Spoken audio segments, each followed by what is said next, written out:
Welcome to Soccer As We Like It, the Manutd direction. Today we're talking about the United's last game in the USA Tour in the ICC Tournament. It was the match between Manchester United and Real Madrid, the current Champions League holders. After a poor start and in reference to the negativity that came and exuberated from the match between Man United and Liverpool, the Scouts, with Jose Mourinho and all the shenanigans that came about from this press statement, today was about Manchester United playing at least some decent football and getting a victory. Our first USA game was against Club Americas, 1-1. Game against San Jose Earthquakes, 0-0. Third game was against AC Milan, we won on penalties, 9-8. Against Liverpool, we were thrashed, demolished and tortured, 4-1. Today's game was against Real Madrid and with a 2-1 victory. It was nice to see United playing some good and attractive football to an extent. Still missing big stars, still missing the big guns, still missing a lot of key players in key positions, but it's still about training, fitness and the youth being intertwined into the team. Let's get right to it. United started sharp, started fast and furious like a house on fire, ready to take Real Madrid to the cleaners. It was a nice, beautiful counter-attack between Diamond down the right, a beautiful cross right in front. What Valencia should be doing, what I expect him to do. Normally, if it was Valencia, he would have cut back on himself instead of making a cross across the goal. And who was there? Sanchez there to tap it in for 1-0. Real Madrid's side, the only main real stars were there was Iker Casillas. I didn't even know he was still at Real Madrid because it's been Navas there all this time. So it was Bale, Benzema were the regulars who were there. Bale, who was rumored to be coming to United, obviously that's not going to happen, even though they said, but that's not going to happen. Well, United with the 1-0 victory, good start, good partnership. Then the second goal, beautiful move from Mata, head back down from Sanchez, and Herrera running into space from midfield released a left foot pile driver, which Iker Casillas had no chance. So United leading 2-0. But this is where United started to struggle.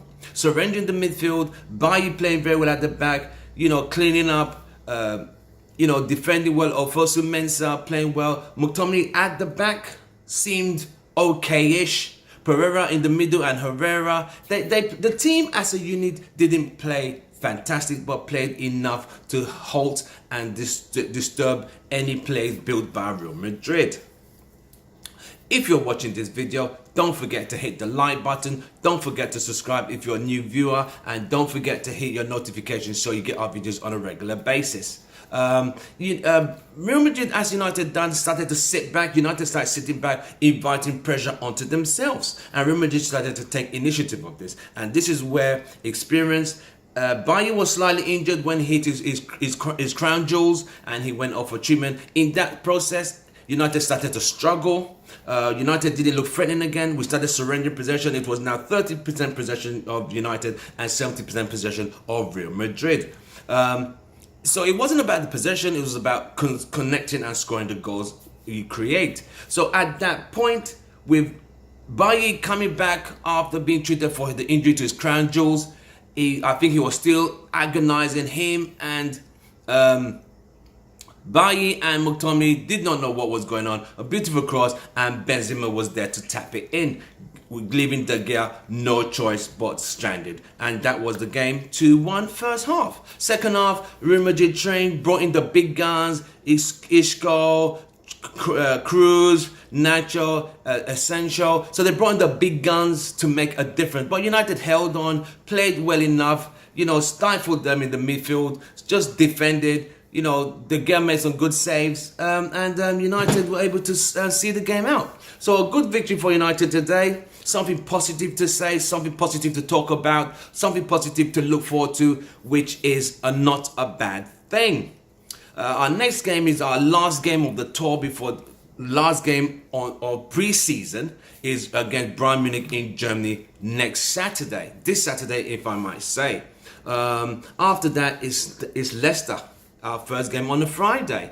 So I think from what the press have been saying, from what Chinese whispers have been saying is United and Jose Mourinho have tried to reach out to Rashford to cut his holiday short and come back to pre-season. An agreement, a gentleman's agreement. Maybe he's promised Rashford some games and starting, and it is what it is. Because statutorily, those players on World Cup are allowed 3 weeks off, but United are struggling, lack of players, and it is what it is.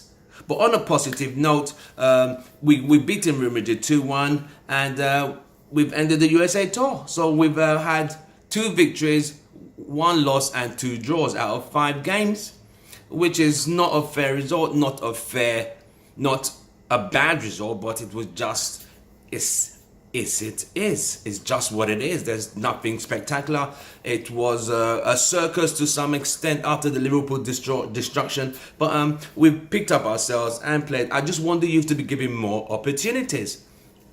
And Jose Mourinho will listen to his press conference today. Hope he smiles more today and says something positive to cajole and motivate and encourage the fans who are following and desperate for some success going into the new season. People have been criticizing that I have been very negative in reference to Jose Mourinho. I'm not being negative, I'm Jose Mourinho in. But I can only say and see what I say. I would not sugarcoat anything just to make people happy. It would mean I'm not being true. I'm not affiliated to any sports channel or anything. It's just simply my channel. I appreciate all the support you guys are giving me, but I have to be honest from what I see in my opinion. If you don't agree with me, that's fine. It's what we call an opinion. We discuss it. End of the day, we all want the success of Manchester United. Am I wrong? I don't think so. So quickly, let's jump into the transfers quickly. We've been talking about Mina. Mina has come in as a last ditch contract deal, transfer requirements. He only played 5 games for Barcelona last season. He did a very good job in the World Cup for Colombia. Scored a beautiful equalizer when he outjumped the whole of England defense and scored. He's 6'4". He's a central defender. Would he make an improvement to United? You guys give me the answer to that particular question. He is a central defender. I heard I only saw him in the World Cup. And based on World Cup performances, you're playing with different players compared to your regular team players. At Barcelona, he didn't get a lot of starts. He was bought for 11 million, and Barca offering him for 30 million, which is a gain of 90 million euros. So if United want him, is he the guy? Is he better than Smallings? Is he better than Jones? Might be, might not be, but it is what it is. If he's the one to do a job, I know he's very good in air. That is good. If it's good in air, but sometimes you also need to be able to control the ball and pass the ball properly and move with the ball effectively. If you're going to play a free behind at the back, 3 centre backs at the back.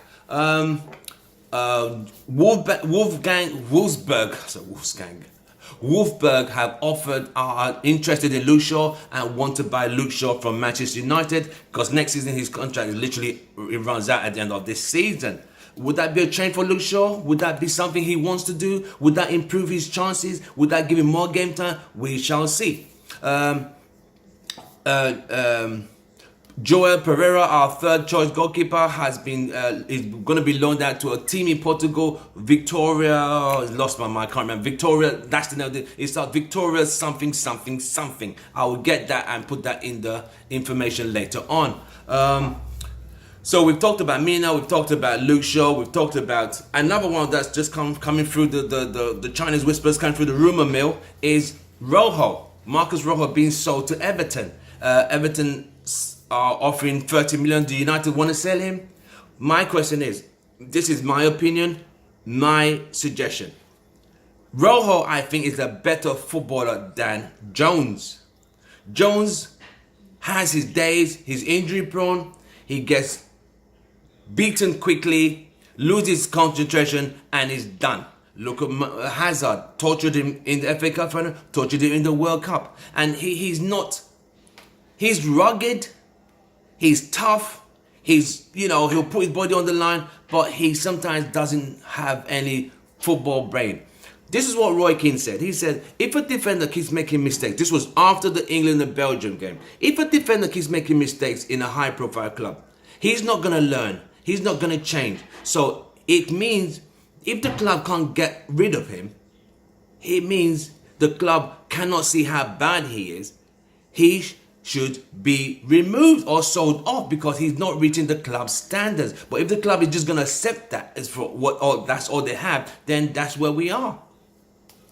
So, you know, there's nothing new from the transfers. There's no Sandro. We're hearing there's still going to be 1 or 2 transfers. It's down 11 days for the transfer window to close. We have Sandro. I don't think we're still going to get him. We have Perisic. Are we going to get him on the right? Centre back, the Maguire, Alderweireld. We don't know. Alderweireld for Tottenham. It's difficult because Tottenham's chairman Daniel Levy is very hard to bargain with. Harry Maguire, Leicester just offered him a double your contract salary. So if United are going to pay for him, they're going to have to. It is what it is. So it's Harry Maguire, we don't know. Alderweireld, we don't know from Tottenham. Perisic from Inter Milan, we don't know if we're going to get him. Forget Gareth Bale. Someone's telling me Gareth Bale. No, that's a goodbye and good night. That train has so moved on. So that's where we are in reference to the transfers. Mina is the latest one being rumoured to come to United. Someone said that's scraping the barrel of the pot. I think that's a bit harsh. But if you can't get anybody, get something that is reasonable. You know what I mean? That's the way I see it. I think Mina is not a bad player. He's not Jaap Stam.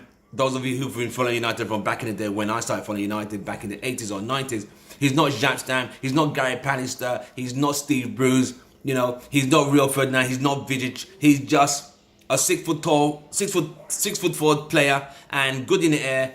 And Barcelona didn't even give him any. He only played 5 games for Barcelona last season. So that says, and they're ready to sell him. So it does say a lot. If he's not good for Barca, why is he good for United? If we are supposed to be in the big 5 European teams. But anyway, don't forget to hit the like button. Don't forget to subscribe at this video. It's the red button right there. So don't forget to subscribe. And we shall see you at the game on Saturday against Bayern Munich.